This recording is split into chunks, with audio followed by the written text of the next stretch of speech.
ಆತ್ಮೀಯ ಅಭ್ಯುದಯ Kannada YouTube channel ಕೇಳುಗರಿಗೆ ರೇಣುಕಾ ಪ್ರಸಾದ್ ಮಾಡುವ ಪ್ರೀತಿಯ ವಂದನೆಗಳು.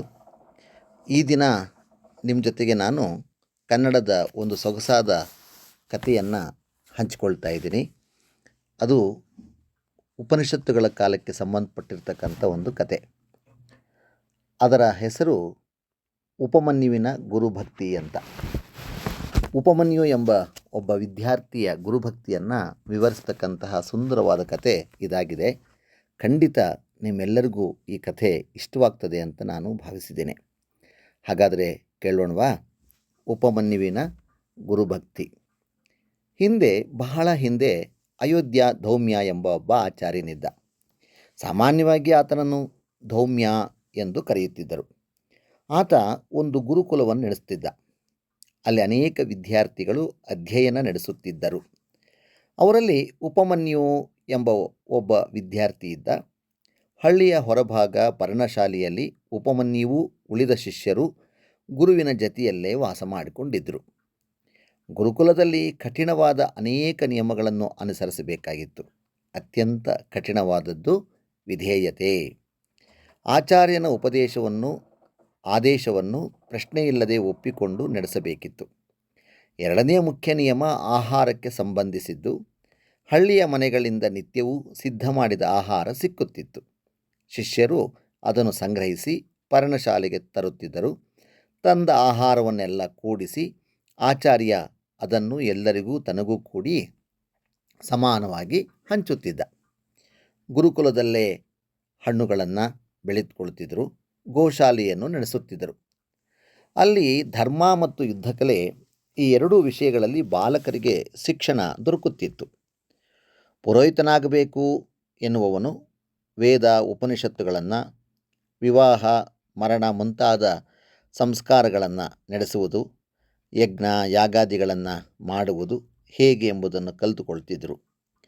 ಯೋಧರಾಗಬೇಕು, ಯುದ್ಧ ಮಾಡಬೇಕು ಎನ್ನುವವರು ಶಸ್ತ್ರಾಸ್ತ್ರಗಳ ಪ್ರಯೋಗವನ್ನು, ಯುದ್ಧ ನೀತಿಗಳನ್ನು ಕಲಿತುಕೊಳ್ತಿದ್ದರು. ಗುರುಕುಲದ ಆಚಾರ್ಯ ಎಂದರೆ ಕೇವಲ ಶಿಕ್ಷಕನಷ್ಟೇ ಆಗಿರದೆ ಆ ಶಿಷ್ಯರಿಗೆ ತಂದೆ ತಾಯಿ ಎಲ್ಲವೂ ಆಗಿರುತ್ತಿದ್ದ. ಶಿಷ್ಯರೆಲ್ಲ ಚಿಕ್ಕ ಬಾಲಕರಿದ್ದು ತಂದೆ ತಾಯಿಯರು ಅವರನ್ನು ಈತನ ವಶಕ್ಕೆ ಕೊಟ್ಟಿರುತ್ತಿದ್ದರು. ಅವರ ಬಗ್ಗೆ ಈತ ಜವಾಬ್ದಾರಿಯಿಂದ ಇರುತ್ತಿದ್ದ. ಅವನು ಶಿಷ್ಯರ ಮನಸ್ಸನ್ನು, ಶರೀರ ಎರಡನ್ನೂ ಅದರ ಬಗ್ಗೆಯೂ ಗಮನಿಸುತ್ತಿದ್ದ.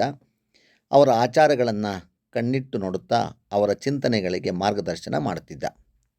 ಅವರ ವ್ಯಕ್ತಿತ್ವವನ್ನು ರೂಪಿಸುತ್ತಿದ್ದ. ನಿಯಮಗಳನ್ನು ವಿಧಿಸುತ್ತಿದ್ದ. ಆರೋಗ್ಯ ಕೆಟ್ಟರೆ ಬಾಲಕರನ್ನು ಎಚ್ಚರಿಕೆಯಿಂದ ಆರೈಕೆ ಮಾಡುತ್ತಿದ್ದ. ತಪ್ಪು ಮಾಡಿದಾಗ ಶಿಕ್ಷೆ ವಿಧಿಸುತ್ತಿದ್ದ. ಯಾರೇ ಆಗಲಿ, ರಾಜನಾದರೂ ಸರಿಯೇ, ಬಾಲಕರನ್ನು ಗುರುಕುಲಕ್ಕೆ ಕಳಿಸಿದ ಮೇಲೆ ಆಚಾರ್ಯನ ಮಾತಿಗೆ ಪ್ರಶ್ನೆ ಎತ್ತಲು ಸಾಧ್ಯ ಇರಲಿಲ್ಲ. ಒಂದಿನ ಧೌಮ್ಯ ಉಪಮನ್ಯುವನ್ನು ಕರೆದು ಹೇಳಿದ, ಉಪಮನ್ಯು, ಈಗ ರಾಜನು ಯಜ್ಞ ಆರಂಭಿಸಿದ್ದಾನೆ. ನೀನು ಕೆಲವು ದಿನ ರಾಜನ ಜೊತೆಯಲ್ಲಿದ್ದು ಎಲ್ಲ ರೀತಿಯಲ್ಲೂ ಆತನಿಗೆ ನೆರವಾಗಬೇಕು. ಪುರೋಹಿತರು ತಮ್ಮ ಕರ್ತವ್ಯವನ್ನು ಹೇಗೆ ನಿರ್ವಹಿಸುತ್ತಿದ್ದಾರೆ ಎಂಬ ಬಗ್ಗೆ ಕಣ್ಣಿಟ್ಟಿರಬೇಕು. ಉಪಮನ್ಯು ರಾಜನ ಸಮೀಪ ಸೇವಕನಾಗಿರುವ ಸಂತೋಷಚಿತ್ತನಾಗಿ ಹೊರಟ.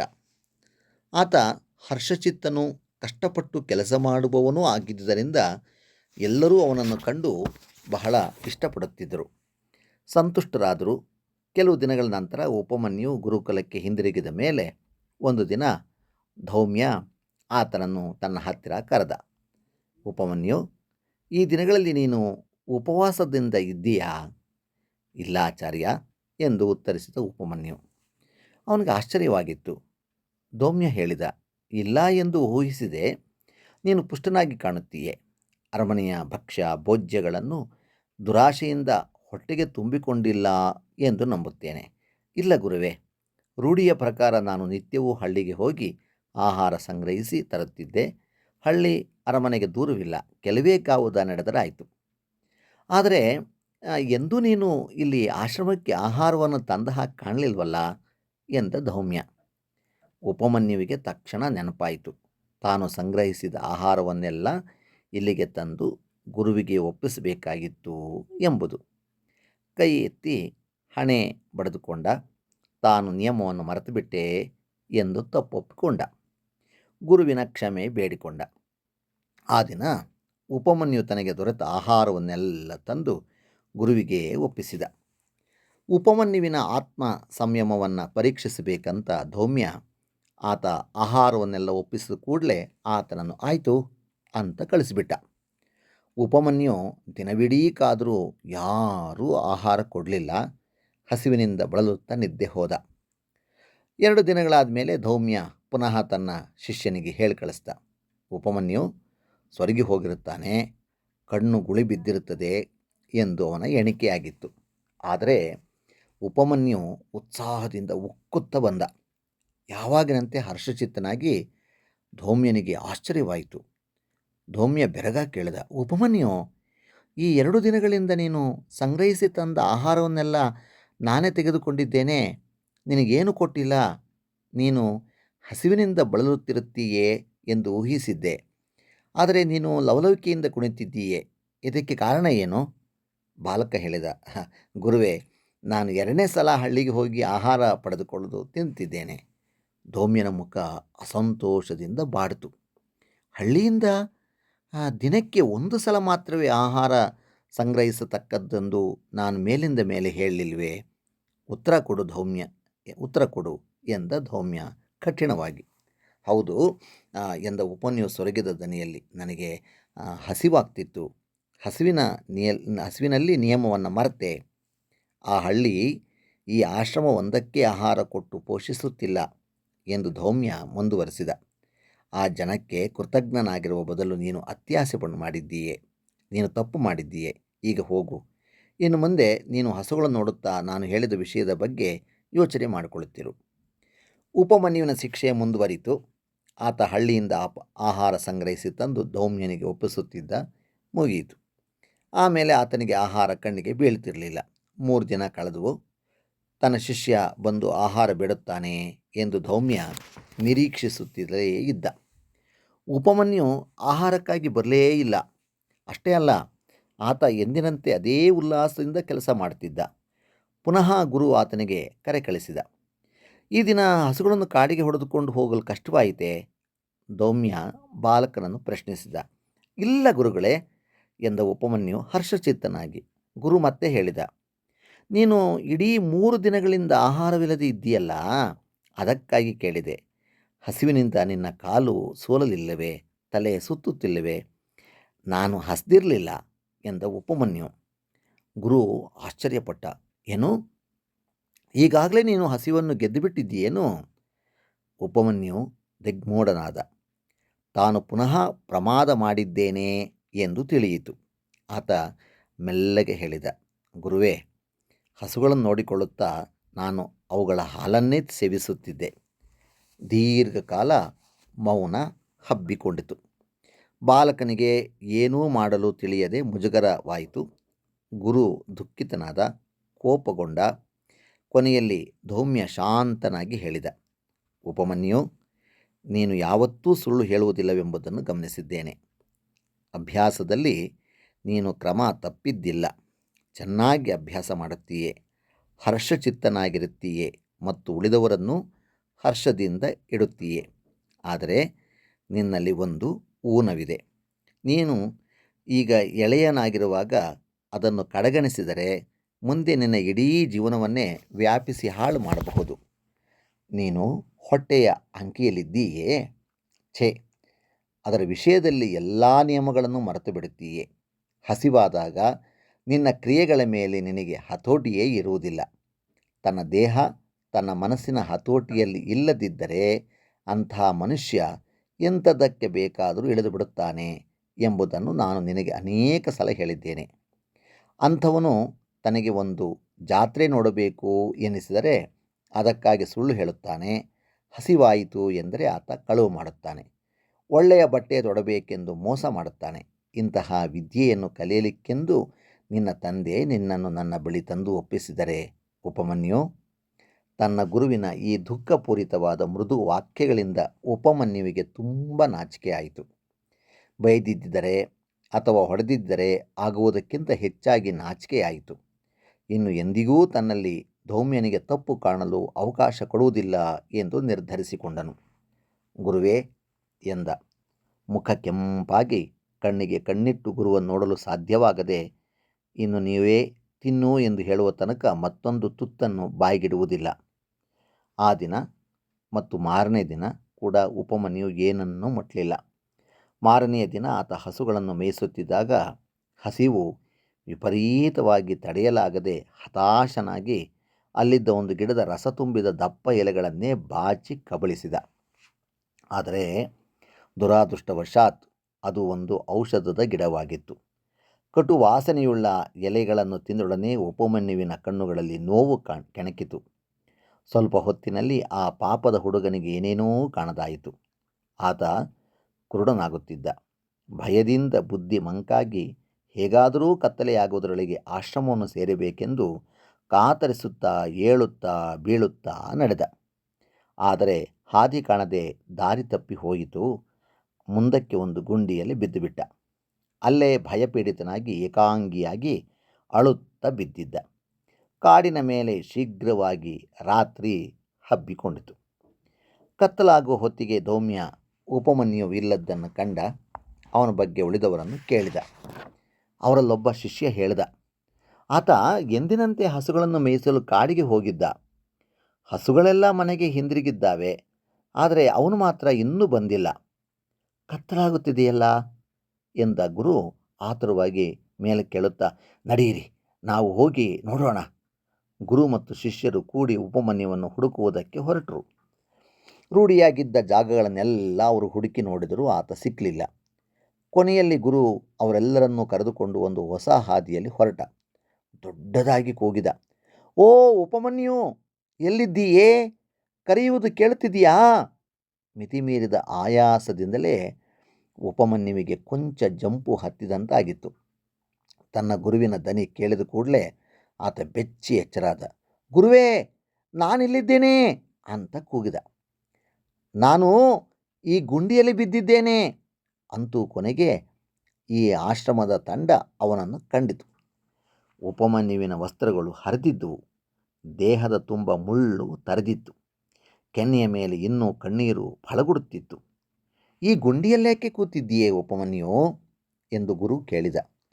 ತನ್ನ ಶಿಷ್ಯನ ಕಡೆ ಕೆಳಗೆ ನೋಡುತ್ತಾ ತನ್ನ ದುಃಖ ಸಂಕಟಗಳನ್ನು ಹತ್ತಿಕ್ಕಿಕೊಳ್ಳಲು ಪೇಚಾಡುತ್ತಾ ಉಪಮನ್ಯು ಹೇಳಿದ, ಗುರುವೇ, ನಾನು ಗುಂಡಿಯಲ್ಲಿ ಬಿದ್ದು ಕೂತದ್ದಲ್ಲ, ಅದರೊಳಗೆ ಬಿದ್ದು ಬಿಟ್ಟಿದ್ದೇನೆ. ಒಂದು ಗಿಡದ ಎಲೆಗಳನ್ನು ತಿಂದುಬಿಟ್ಟೆ. ಅದರಿಂದ ಕಣ್ಣಲ್ಲಿ ನೀರು ತುಂಬಿ ಮಂಜಾಗಿ ಹೋಯಿತು. ನಾನೀಗ ಕುರುಡನಾಗಿ ಬಿಟ್ಟಿದ್ದೇನೆ ಎಂದು ತೋರುತ್ತದೆ.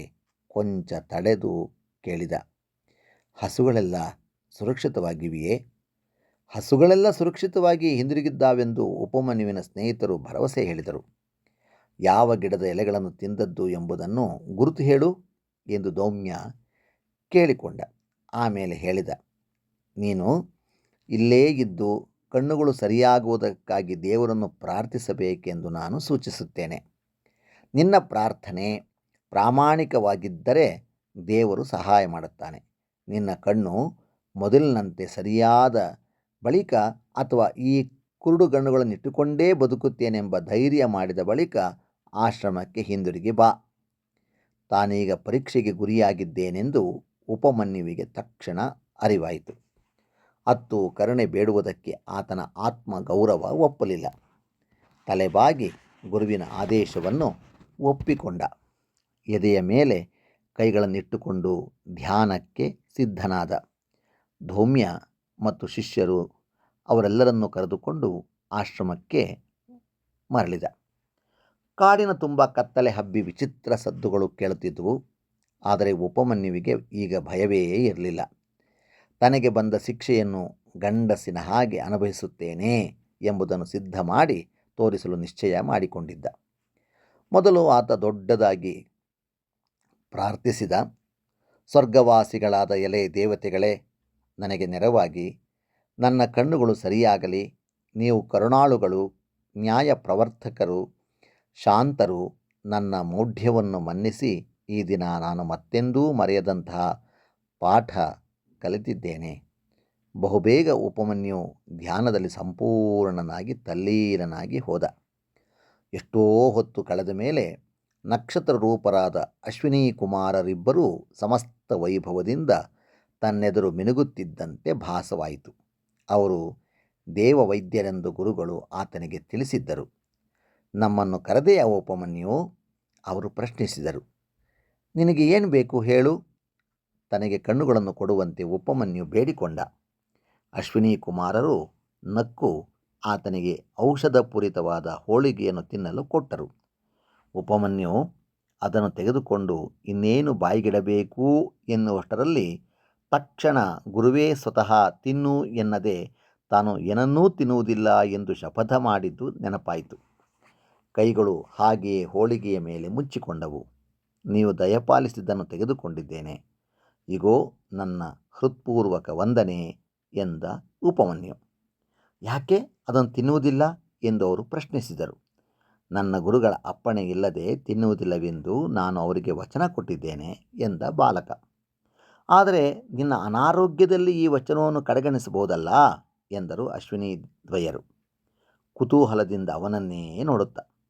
ಗುರುಗಳ ಅಪ್ಪಣೆಯಾಗದೆ ಬೇರೆ ಮಾತಿಲ್ಲ ಎಂದು ಹೇಳಿದ ಉಪಮನ್ಯು ದೃಢನಾಗಿ. ಅವನ ಮಾತು ಕೇಳಿ ಅಶ್ವಿನಿ ದೇವತೆಗಳು ಒಬ್ಬರನ್ನೊಬ್ಬರು ನೋಡಿಕೊಂಡರು. ಆಮೇಲೆ ಉಪಮನ್ಯುವಿನ ನೋಡಿ ಮುಗುಳ್ನಕ್ಕು ಕೈ ಎತ್ತಿ ಆಶೀರ್ವದಿಸಿದರು. ಅನಂತರ ಆಕಾಶಕ್ಕೆ ಏರಿ ಪುನಃ ನಕ್ಷತ್ರಗಳಾಗಿ ಬಿಟ್ಟರು. ಉಪಮನ್ಯು ಕಣ್ಣು ತೆರೆದಾಗ ಅರುಣೋದಯದ ಪಕ್ಷಿಗಳು ಮರಗಳಲ್ಲಿ ಚಿಲಿಪಿಲಿಗುಡುತ್ತಿದ್ದವು. ಆಶ್ಚರ್ಯ! ಅವನ ಕುರುಡು ಮಾಯವಾಗಿ ಬಿಟ್ಟಿತ್ತು. ಪುನಃ ಕಣ್ಣು ಬಂದು ನೋಡುವುದೆಂದರೆ ಎಂತಹ ಅದ್ಭುತವೆನಿಸಿತ್ತು. ಉಪಮನ್ಯು ಸ್ವಲ್ಪ ಹೊತ್ತು ಹಾಗೆ ಮಲಗಿ ಸುತ್ತ ನೋಡುತ್ತಲೇ ಇದ್ದ. ಹಿಂದೆ ಗ್ರಹಿಸಿಯೇ ಇರಲಿಲ್ಲ. ನೀಲ ಆಕಾಶದ ಎದುರು ಉಣ್ಣೆಯಂಥ ಶುಭ್ರ ಮೋಡಗಳು ಎಷ್ಟು ಚೆಲುವಾಗಿ ಕಾಣುತ್ತವೆ. ಹಿಂದೆ ಹೂಗಳನ್ನು ನೋಡುವುದಕ್ಕೆ ನಿಂತದ್ದೇ ಇಲ್ಲ. ಈಗ ಎತ್ತರದ ಮರಗಳ ಎಲೆಗಳ ಸಂದಿನಿಂದ ಸೂರ್ಯಕಿರಣಗಳು ನೆಲವನ್ನು ಮುಟ್ಟಿ ಫಳಗುಡುತ್ತಾ ಕಂಪಿಸುವಾಗ ಚಿಕ್ಕ ಚಿಕ್ಕ ಮಗುಗಳು ಅರಳತೊಡಗಿದ್ದನ್ನು ನೋಡಿದ. ಒಂದೇ ಗಿಡದಲ್ಲಿ ಹಸಿರು ಬಣ್ಣದ ಎಷ್ಟು ನೇಸಲುಗಳು ಇವೆ ಎಂಬುದನ್ನು ಆತ ಹಿಂದೆ ಎಂದಾದರೂ ಕಂಡದ್ದುಂಟೆ? ತಾನು ಹಿಂದೆಂದೂ ಕಾಣದೇ ಹೋಗಿದ್ದ ಪ್ರಕೃತಿಯ ಅದ್ಭುತಗಳನ್ನು ಹೀಗೆಯೇ ನೋಡುತ್ತಾ ಹರ್ಷ ಪುಲಕಿತನಾಗಿ ತಾಸು ತಾಸು ಬಿದ್ದುಕೊಳ್ಳಬೇಕು ಎನಿಸಿತು ಉಪಮನ್ಯುವಿಗೆ. ಆದರೆ ಆಶ್ರಮಕ್ಕೆ ಹಿಂದಿರುಗುವ ಸಮಯವಾಗಿತ್ತು. ಎದ್ದು ಕೂತ. ಕೈಯಲ್ಲಿ ಏನೋ ಮುಚ್ಚಿಟ್ಟುಕೊಂಡಿದ್ದು ತಿಳಿಯಿತು. ಓ, ಅಶ್ವಿನಿ ದೇವತೆಗಳು ಕೊಟ್ಟ ಹೋಳಿಗೆ ಇರಬೇಕು ಎಂದು ಯೋಚಿಸಿದ ಉಪಮನ್ಯು ಜಾಗರೂಕನಾಗಿ ಹೋಳಿಗೆಯಲ್ಲಿ ಕೈಯಿಂದ ಜಾರಿ ಹೋದೀತೋ ಎಂದು ಮುಷ್ಟಿ ಬಿಚ್ಚದೆ ಗುಂಡಿಯಿಂದ ಮೆಲ್ಲಗೆ ಮೇಲಕ್ಕೇರಿದ. ಅಲ್ಲಿಂದ ಆಶ್ರಮಕ್ಕೆ ಓಡತೊಡಗಿದ. ಅವನಿಗೆ ಬಲ ಬಂದಂತೆ ಎನಿಸಿತ್ತು. ಹರ್ಷ ಉಕ್ಕುತ್ತಿತ್ತು. ಕೊಂಚವೂ ಆಯಾಸವಿರಲಿಲ್ಲ, ಭಯವಿರಲಿಲ್ಲ, ಹಸಿವೇ ಇರಲಿಲ್ಲ. ಆಶ್ರಮ ತಲುಪಿದೊಡನೆಯೇ ನೇರ ಗುರುವಿನ ಬಳಿಗೆ ಧಾವಿಸಿದ. ನಾನು ಮರಳಿ ಬಂದಿದ್ದೇನೆ ಎಂದ ಉಪಮನ್ಯು. ಅಶ್ವಿನಿ ದೇವತೆಗಳು ನನಗೆ ಮರಳಿ ಕಣ್ಣು ಕೊಟ್ಟರು, ತಿನ್ನುವುದಕ್ಕೆಂದು ಹೋಳಿಗೆ ಕೊಟ್ಟರು. ನೇರ ಗುರುವಿನ ಕಡೆಗೇ ನೋಡುತ್ತಾ, ಆದರೆ ನಾನು ಅದನ್ನು ತಿನ್ನಲಿಲ್ಲ, ನನ್ನ ಮುಷ್ಟಿಯಲ್ಲಿ ಹಾಗೇ ಇಟ್ಟುಕೊಂಡಿದ್ದೇನೆ ಇಷ್ಟು ಹೇಳಿ ಕೈ ಬಿಚ್ಚಿದ. ಆದರೆ ಅಲ್ಲಿ ಒಂದು ಮುಷ್ಟಿ ಕಾಡಿನ ಮಣ್ಣು ಮಾತ್ರ ಕಾಣಿಸಿತು. ನಾನು ಕನಸು ಕಂಡೇನೆ? ಉಪಮನ್ಯು ಗುರುವನ್ನು ಕೇಳಿದ ನಿಬ್ಬೆರಗಾಗಿ. ಅಲ್ಲ, ನಿನಗೆ ಅದು ಕನಸು ಎಂದ ಧೌಮ್ಯ. ನಿನಗೆ ಅದು ಸತ್ಯವಾದ್ದು. ಕಣ್ಣು ಬಂದದ್ದು ಎಷ್ಟು ಸತ್ಯವೋ ಅಷ್ಟೇ ಸತ್ಯ. ಗುರುವಿನ ಕಣ್ಣಲ್ಲಿ ನಗು ಮಿನುಗಿತು. ಉಪಮನ್ಯು, ಕಣ್ಣಿನ ಜೊತೆ ಹಸಿವನ್ನೂ ಪಡೆದುಕೊಂಡಿದ್ದೀ ಎಂದು ಭಾವಿಸಿದ್ದೇನೆ. ಇದಕ್ಕೆ ಶಿಷ್ಯ ಉತ್ತರಿಸುವ ಮೊದಲೇ ಗುರು ಹೇಳಿದ. ನಿನ್ನೆ ರಾತ್ರಿ ನಾವೆಲ್ಲ ಉಪವಾಸದಿಂದ ಇದ್ದೆವು. ಯಾರೂ ನಿದ್ರೆ ಮಾಡಲಿಲ್ಲ. ಎಲ್ಲರೂ ಬನ್ನಿ, ತಣಿದ ರುಚಿಯಾದ ಅನ್ನವಿದೆ, ಮೊಸರಿದೆ, ತಿನ್ನೋಣ ಎಂದು ಅವರೆಲ್ಲರೂ ಆಶ್ರಮದ ಒಳಗೆ ಹೊರಟರು. ಈ ಕಥೆಯನ್ನು ನೀವೆಲ್ಲರೂ ಕೇಳಿದ್ದೀರಲ್ವೇ? ಎಷ್ಟು ಸೊಗಸಾದ ಕತೆ. ಒಂದು ತತ್ವ ಇದರಲ್ಲಿ ಅಡಗಿದೆ.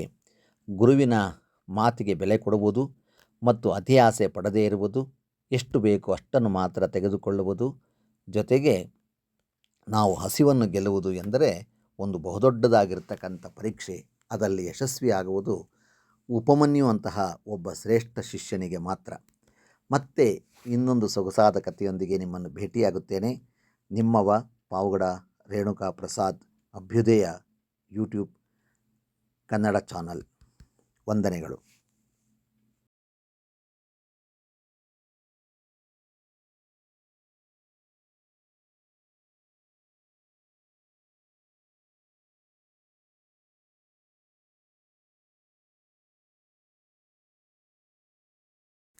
ಆತ್ಮೀಯ ಅಭ್ಯುದಯ ಕನ್ನಡ ಯೂಟ್ಯೂಬ್ ಚಾನಲ್ ಕೇಳುಗರಿಗೆ ರೇಣುಕಾ ಪ್ರಸಾದ್ ಮಾಡುವ ಪ್ರೀತಿಯ ವಂದನೆಗಳು. ಈ ದಿನ